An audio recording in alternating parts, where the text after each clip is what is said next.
Great, everybody. My name is Mark. Welcome to MD Ready. I pray that everybody's having a great day. Okay. So on today's visit, we're going to be talking about some issues that I had with an Anderson piston upper. Pull it out of my back like a sword, right? So this, you guys may have seen this video. This firearm. I've had this video. I keep saying video. I've had this firearm. Okay. Displayed in a few pictures on Instagram. It's been in a few videos. It is kind of a unique firearm. This is an Anderson Arms upper. I believe it's Anderson Arms, right? Anderson Arms upper. I ordered it a few years ago, actually. And pretty much what it is. So this upper is an AR-15 upper, but it's not just any AR-15 upper. It's an AR-15 piston upper. And the awesome thing also about it is that it does not shoot doesn't shoot 5.56. So it actually shoots 5.45 by 39. People are like, what's going on?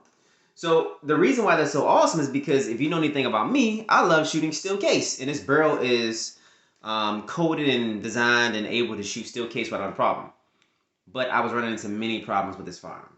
So it is clear. You see there's nothing in there.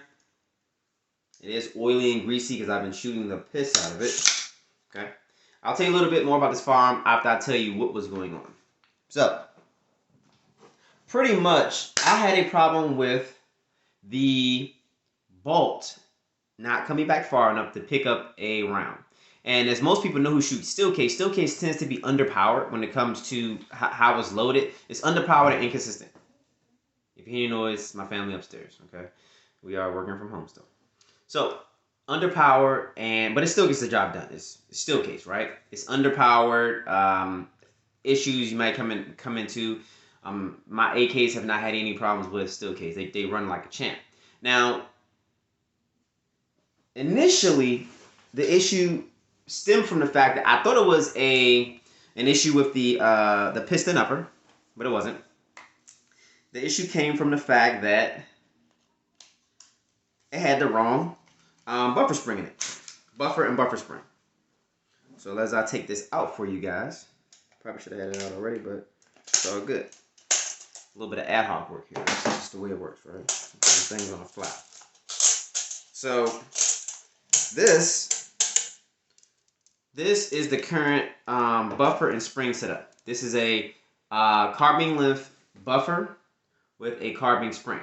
Now, initially, I had an older or some type of, I don't know what kind of spring I had. I think it was like a rifle-based spring and also carbine buffer. Had problems. I even switched to this. This is like an AR9 spring, and I got an H2 style buffer because this helped out when I was having gas and cycling issues with my 8-inch AR-15 pistol. Okay, 5.56. Now, this gave me problems too. It was sometime, I thought it was my magazines. I was getting really frustrated. One of my old springs, I even cut the spring so maybe it can, the buffer and the bolt can come back a little further, but that didn't work. Guys, I went to the range yesterday, went to Murder Rope yesterday. Couldn't wait for Steel Case Sunday, just wasn't doing it, you know. So just went ahead and went. I had a carbine length or carbine buffer and a carbine spring sitting around. Stuck it in, and this thing fires like a charm.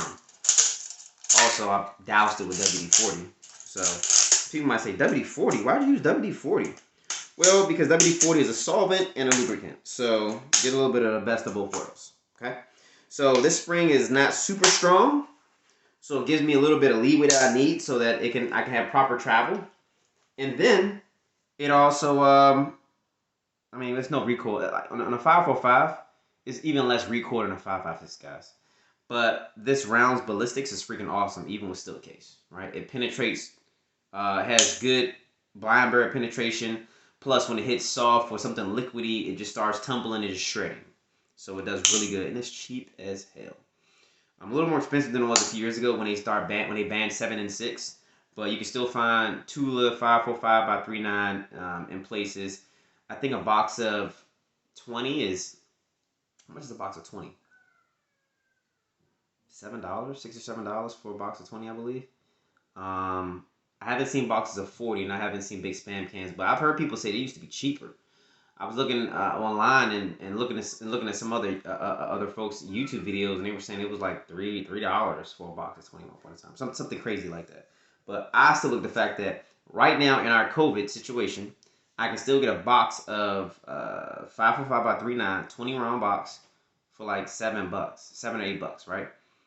And the $9 box, $8 or $9 box that 556 will cost is now $10. That's the cheapest I found for a box of 20 for 556.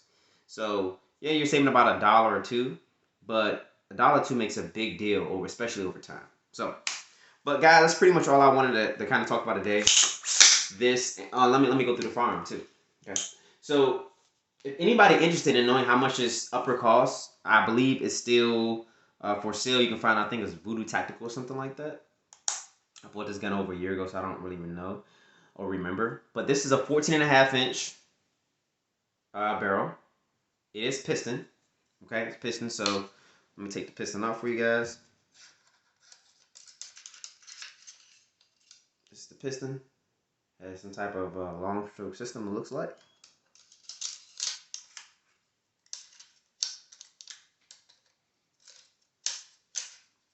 Put that back in. There we go. And it has on it, if you hear knocking on the door, it's my son because he probably wants to come and see what I'm doing. And it has this crazy looking muzzle brake on the front, which, to be honest with you guys, it's not even loud.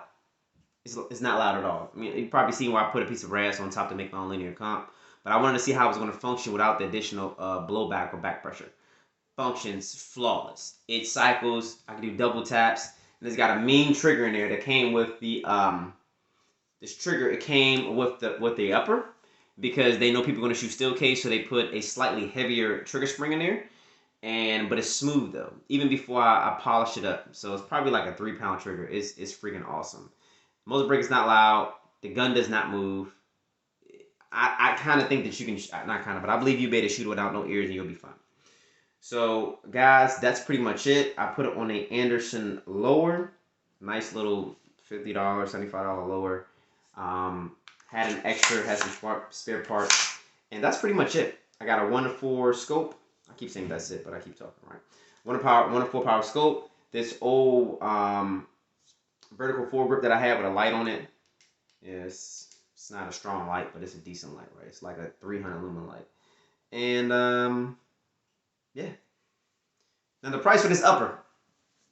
This is gonna probably deter quite a few folks. It is now understand this before I give you the price. The upper was designed to shoot steel case, so they had people in mind, like frugal people like myself in mind. It has a coating in it that protects it from the steel case from just chewing it up even faster than what it should be, right? It has some type of special coating. You can look it up. And it comes with a really nice free float handguard. Mid-length, a gas system. Yeah, it's mid-length. It's mid-length, gas system, and it's piston. So I know that kind of doesn't make sense, but the piston, the end of the piston is set as if it was a mid-length gas system AR.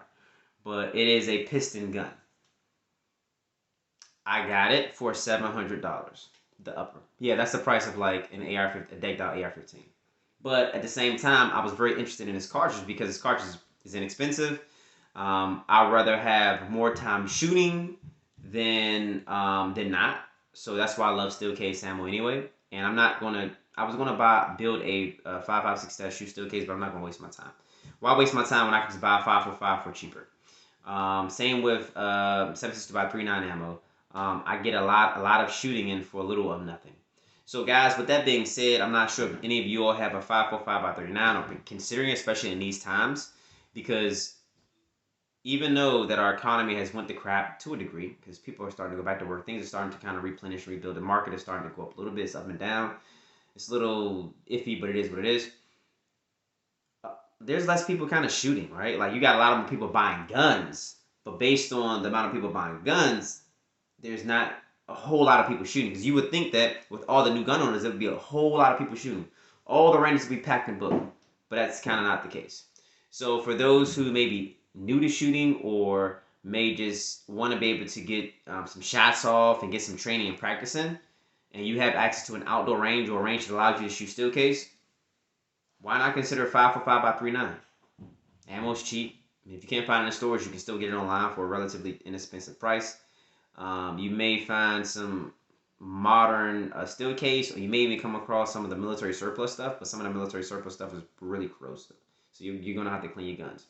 So typically, when it comes to my 545 and my 7.62 by 39s, I don't clean them immediately.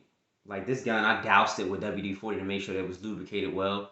And I'll go through these guns and clean them, 545 and 7.62 by 39. I'll clean them really good with some WD-40, and then I'll lubricate them because I want to make sure that I pull any excess corrosive material. What's that, birding? Whatever heck the bad corrosive primers. I want to get that stuff off, or any other junk that might be sitting in the gun. So with that being said, guys, please make sure you like, share, and subscribe. Maybe you thought this video was just a bunch of crap. Maybe you saw some value in it. But I look at, yes, it's nice to have a fancy firearm, but if you're not going to shoot it and not get any practice in on range time, then it's kind of a waste. So this allows for me, even in bad times, to get tons of practicing.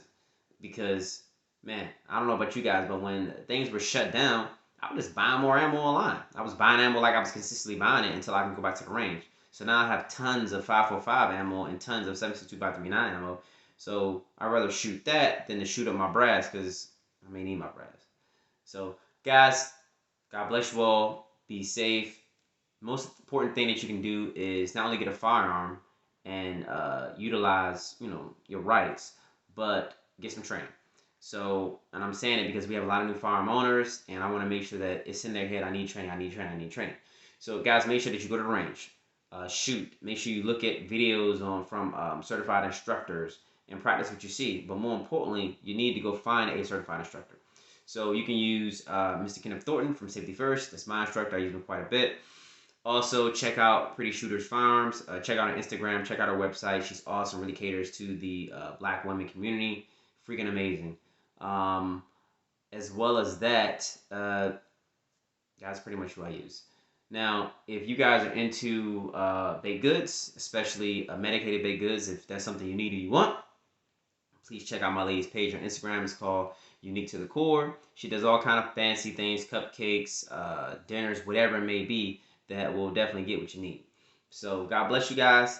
Take care. Have a good one and enjoy your day.